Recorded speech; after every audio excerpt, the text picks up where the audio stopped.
yeah, I'm actually requested a third ultrasound here, which is not very common. And the reason was that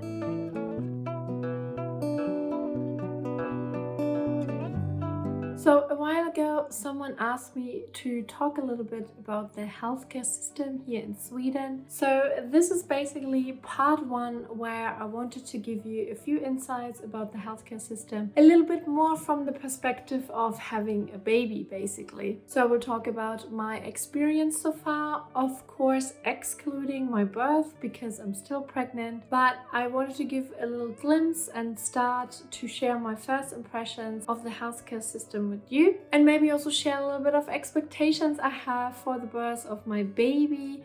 And then, well, in a few weeks I will probably update you on how it all went. So welcome back to my channel. My name is Julie and I'm originally from Germany. I moved here to Sweden about 8 months ago with my British partner and my 3-year-old daughter, and we are expecting a new little one as well. You might be familiar with my channel or not, but basically since I moved here to Sweden, I shared my impressions, my opinion from the very beginning. So if you're interested in following my journey and knowing what it is like to live in Sweden as a foreigner, then please feel free to follow this channel. So first, I found out that I was pregnant. So then there was the question, what do I actually do? And I researched a little bit and also asked around. And basically what I needed to look for or find was a midwifery clinic. So when you actually search that on Google, you will find some suggestions. For example, BB Stockholm, which also is a good resource if you wanted to read a little bit more about giving birth in Sweden. I kind of looked for a nearby midwife clinic and found a private one, although private doesn't really mean something here necessarily, like it means something in the UK. So especially when it comes to costs is the same, and that means no costs at all. And the standard is the same as a public midwifery clinic. So I don't think here in Sweden there is a difference. So at the time I actually signed up with this midwifery clinic, I didn't have a personnummer, so that was not a problem at all, which I was very happy about. So you don't need really your personnummer to sign up with a midwifery clinic. But I did get my personnummer later, which I then gave to my midwife. And to be fair, it has some advantages. So when you look on 1177.se, you can actually look at your appointments and also the notes your midwife took, which is very interesting sometimes. You know, she literally writes down everything I say, or when I have concerns, or any results of tests, etc. will be in your kind of journal, and that is quite convenient. I never had that before, so I like that it is very transparent. I actually just had a look before I recorded this video. Yeah, I'm actually requested a third ultrasound here, which is not very common, and the reason was that I had a breech baby in my first pregnancy, and that meant that I needed a C-section. And all the midwives actually told me it was all good, the baby was head down, and then I had an ultrasound in the UK and it turned out that the baby was breech, so that was obviously a massive concern. But the good thing here is that you can just tell your midwife or your doctor your concern, you know, your fears, and they will make a note and they will make exceptions depending on what you really need. And I thought that was really good. So I'm having a third ultrasound to see if the second baby is breech. So far it is. So it might be that I actually end up having a C-section again, but this time in Sweden. So yeah, in the UK I did have 3 ultrasounds, but when I researched again just to confirm that you normally have 3, in the UK it actually said you only have 2, like here in Sweden. So that was a bit odd why I had a third one in the UK. I just read that sometimes doctors do it just to see if the growth of the baby is accurate, if everything is fine. But yeah, normally you also have just 2 ultrasounds in the UK, and here in Sweden just 2. You know, as a mother-to-be, you kind of want to look at your baby every now and then, so 2 could sometimes feel not enough. But I guess there's also not much you can do later on in your 3rd trimester. And you have the possibility to actually do a private ultrasound if you really wanted to, as well as a 3D or 4D ultrasound. So I had already quite a few appointments. I think it was like once a month, and I have a very positive impression from my appointments so far. Alone, the clinic looks really nice, really calm, really clean. I'm saying that because I have the comparison a little bit to the UK, and I went there to the normal GP, general practitioner, and I met a midwife there. You know, there were also other ill people, you know, which was not a problem at the time, but now I have the comparison. I feel it's so much nicer here in Sweden to come to a midwifery clinic. And in terms of midwives, I had one first and changed just because she had a lot of patients, but that was okay with me. And my second midwife was as lovely as the first one. So also, you know, character-wise, knowledge-wise, I'm quite happy with my midwife.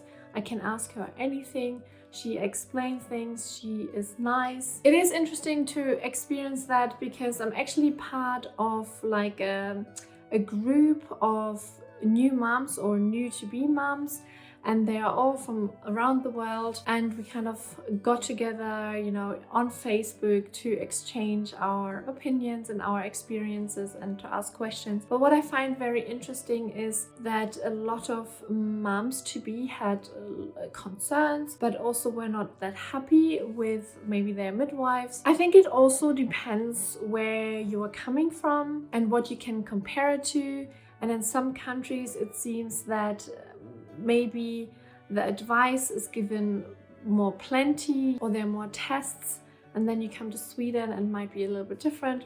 I mean, I only really have the comparison to the UK. I haven't even given birth in Germany, so I can't really compare it with my own experience. And for me personally, I have to say, so far I really only experienced the healthcare systems around, you know, taking care of your pregnancy in a very positive way. Kind of depends not only where you're coming from, but also maybe if it's your first or second child. Some people said that the care could be quite basic, you know, and you would get more information in other countries or other clinics. I don't know if it's because it's my second child, but I also remember, you know, I wasn't that demanding with my first child either, just because I think we live in an amazing world where we can research a lot of things. Of course, not everything is true. You know, you have to be very careful what you believe on the internet, but then you also have, you know, friends or other people you can ask. So the mix I find is quite good, and I personally wouldn't expect to ask the midwife a lot of detailed things, also because they might be quite skilled with, you know, giving birth or being pregnant, but not so much with being or feeling like a mom themselves, because not every midwife is a mom. And yeah, in the UK, I can't remember that they really provided a lot of information there either, so that's probably why I feel quite okay with what the midwife is telling me.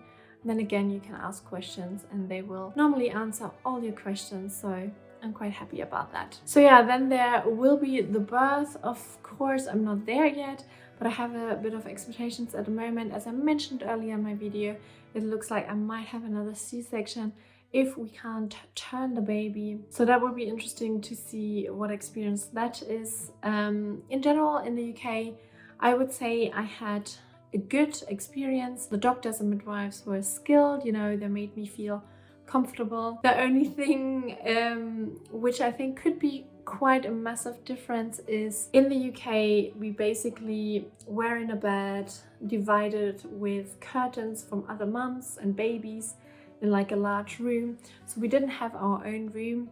It was all a bit like cramped, and the babies were waking each other up during the night, which was interesting.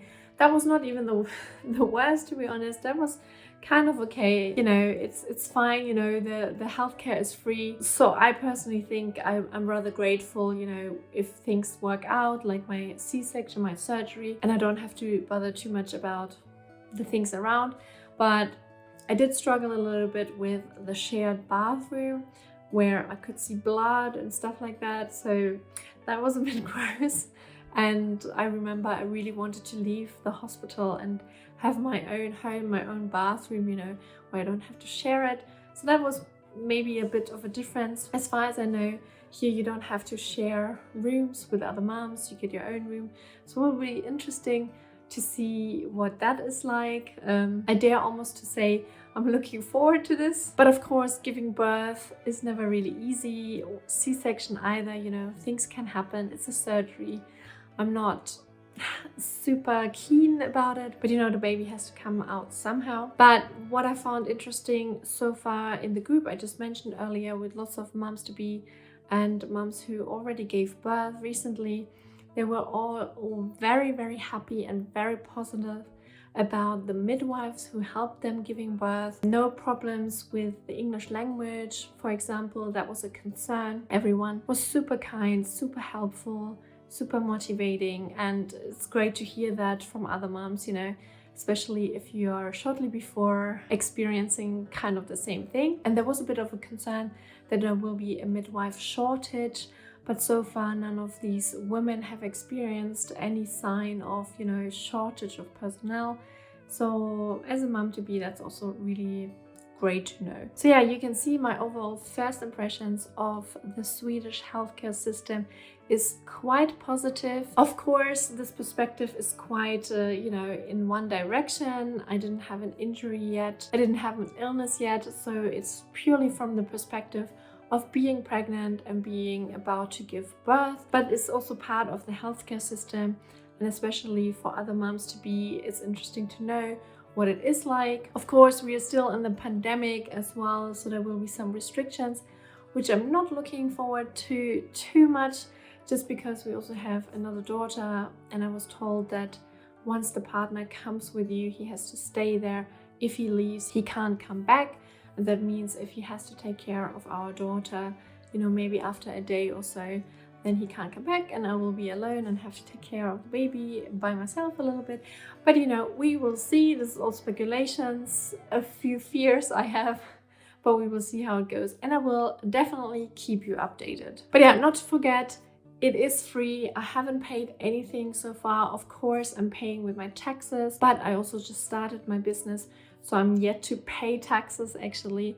So, you know, if you don't pay directly but through taxes, it feels sometimes it's free, and it's a good feeling that you don't have to individually, you know, pay so much money out of your pocket. So yeah, it has been straightforward so far. Thank you so much for watching till the end.